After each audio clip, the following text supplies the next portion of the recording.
HG Tudor and the Forest of Doom. Hello, I'm HG Tudor. I know the title of this video sounds a little Harry Potter-esque, but it's nothing to do with the boy wizard. As you know from my work, it's all about narcissism and psychopathy.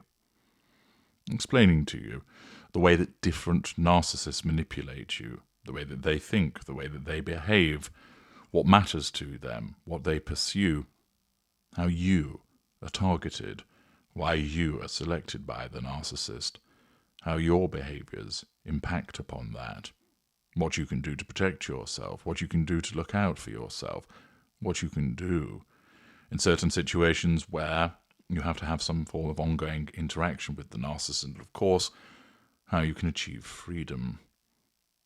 I've created a substantial body of work through blog articles, videos, and books. Amongst all of this, you have been given glimpses into my world. In some instances, it's about the way that I think, the way that I view people and the world. In other instances, I provide you with recollections from my past. So, for instance, in the psychopathy series, you've learned more about the way that I think and see the world. You learn about my infatuation with fire. You've understood from the Asylum of the Grotesque some of the interactions that I've had with former intimate partner primary sources. With Educating HG, you've been able to learn more about HG's education. And here, I'm going to give you a glimpse into part of my world which revolved around something which was particularly important to me, relating more to how I spent my leisure time. When I was a young boy, I became most interested in a series of books. They were part of what was known as the Fighting Fantasy game books. I came late to the series, but when I did, I fully immersed myself in it.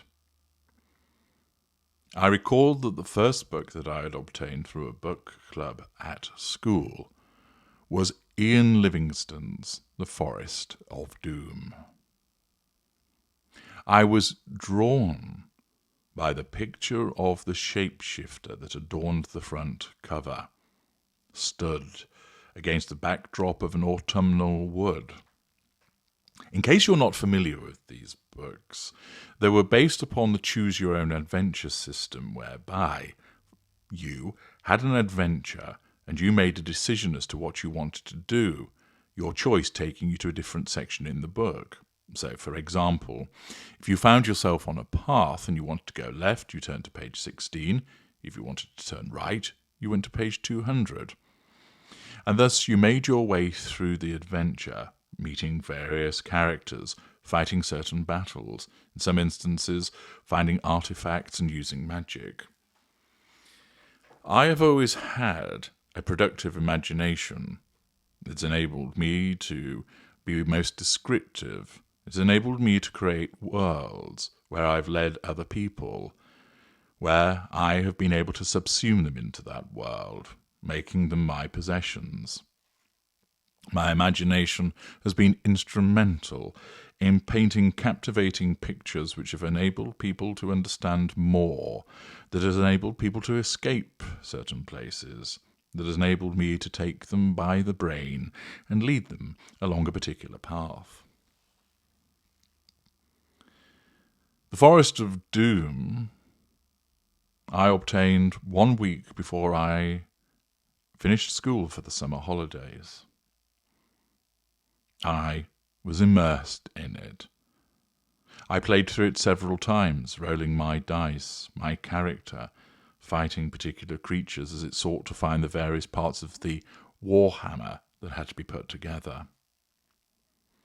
Shortly afterwards, I obtained the first in the series, The Warlock of Firetop Mountain, which had been written by both Steve Jackson and Ian Livingstone, two men who had created Games Workshop, which exists to this day. I then borrowed from a friend The Citadel of Chaos, the second. And because there had been a number of titles that were already out for a number of years by the time that I came across them, I soon started to purchase my own collection. Thus next came Starship Traveller, science fiction version. I wasn't as keen on that one. City of Thieves came next, followed by Death Trap Dungeon, Island of the Lizard King, Scorpion Swamp, Caverns of the Snow Witch. House of Hell, which was a more gothic horror, moving away from the fantasy that I enjoyed so much. Talisman of Death, Space Assassin, Freeway Fighter, which was a bit Mad Max based, Temple of Terror, The Rings of Kether. By this point, I was not as interested in the books as I once was. But from the Forest of Doom, a seed had been planted. In that particular summer, various aspects of that place became played out in the games with my particular friends. We created a forest. There was Yastromo's Tower. From another game, there were the ruins of Benefax. We drew a map of this particular person's back garden where all the games that we played, following the quest throughout the summer, orchestrated by me. I was there naming the places, determining what would happen, explaining how the quest would unfold as we played those games. I was the conductor, the orchestrator, naturally, needing to pull the strings of those around me. It was a little later that I was speaking on the telephone with a friend of mine called Ben, a friend through school, a non-intimate secondary source of mine. And it was after Christmas, and we were discussing the various gifts that we'd received, and he started to talk about something that was called Dungeons and Dragons. I didn't fully follow what he was explaining at the time and gave it no more further thought. A few months later, another friend of mine asked would I be interested in joining in their group. I went and acquired a book that explained more about what Dungeons and Dragons was. I learnt about the various alignments, the attributes, the character classes. This was like the fighting fantasy books, but on steroids. A bigger, more expansive world. And thus I became introduced to the game that was Advanced Dungeons and Dragons. I remember the first session that took place around at my friend's house. I'd already organised my character as we were sat around the table. My friend was what was known as the Dungeon Master, the person that created the world and held order. He had roped in two of his sisters to play the game. Alongside them, there were three other of my friends, and thus we had a party of 6, which was later expanded to 7, as we embarked upon a particular adventure. I always recall that I was sat next to one of the sisters. Veronica, she was called.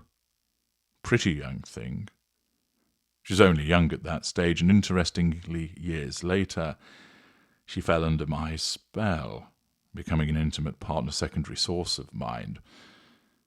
Beautiful eyelashes, the most mesmerizing eyes. But that is a story for another time. Then she joined in the sessions along with her younger sister, but in the end I think the fact that it was seen as more of a boys' game, at least by them, led to them dropping out. They were replaced by other school friends, and we had an established group.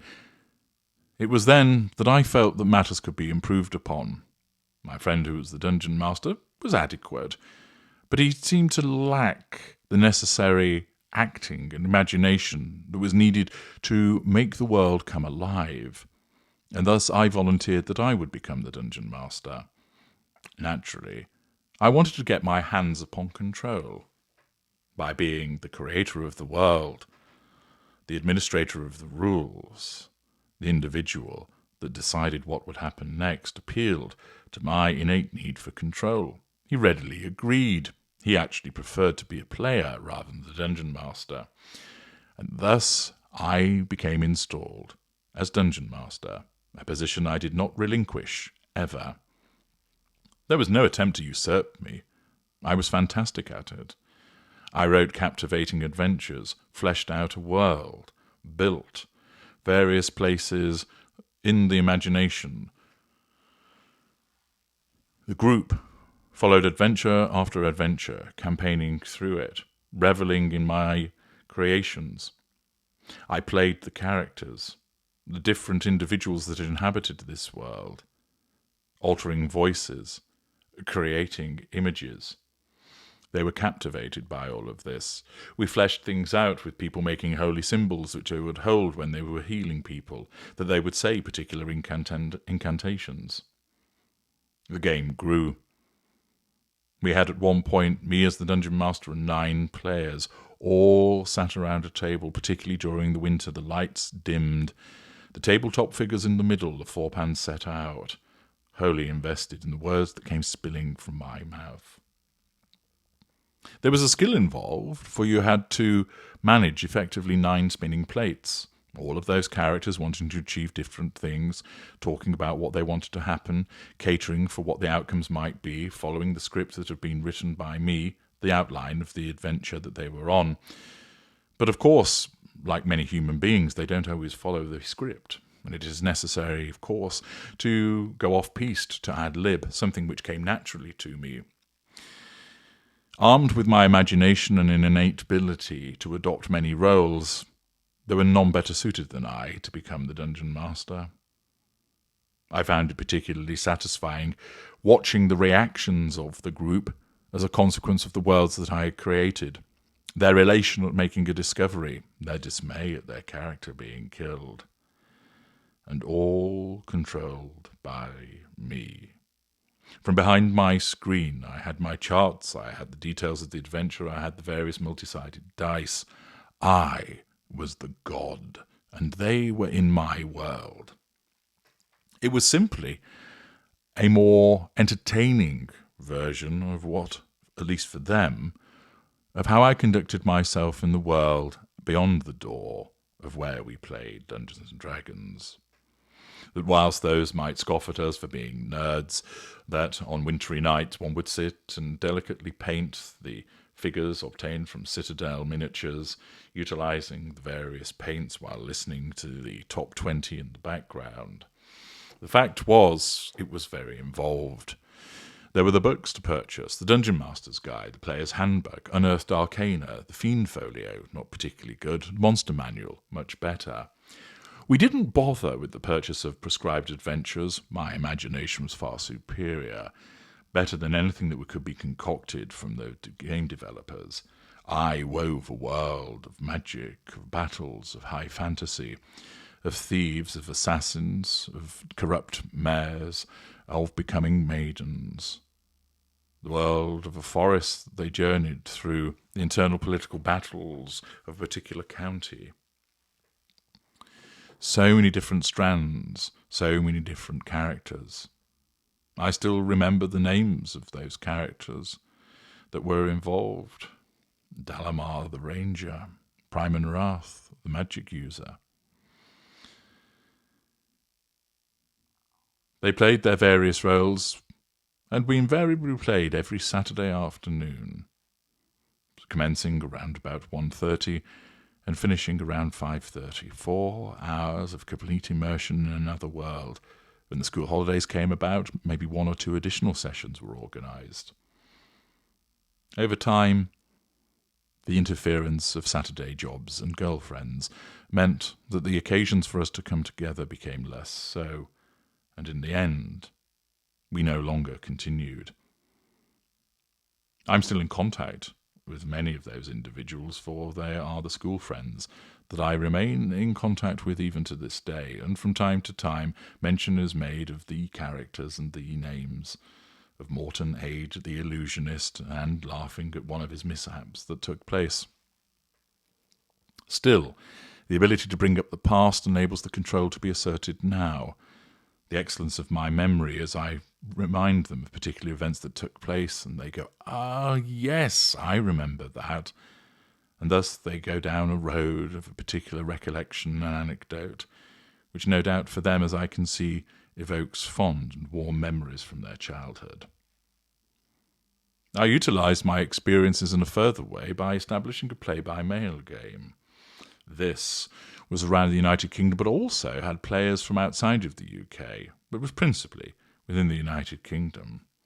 I established another world, whereby people would write about what they wanted to do and I would respond with what happened. It was a slower version of Dungeons & Dragons, for it took place through the post, but I made money from it, a residual benefit from controlling those people with my productive imagination.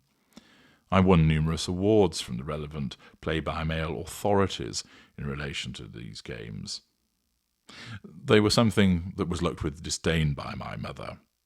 She would always annoyingly ask, "Have you won?" For her, she did not understand the open-ended nature of the campaign, but rather saw it as a board game whereby someone must win. I realized that she issued it as a provocation, seeking to drive a response from either me or my friends in relation to her query. I soon advised them not to react to it, and instead just to talk about how much they enjoyed it. That annoyed her. She hated seeing other people enjoying themselves, as of course most narcissists do. I still have the figures. I still have the maps. I still have the character sheets. They're in a box within one of the many labyrinthine places at Tudor Towers.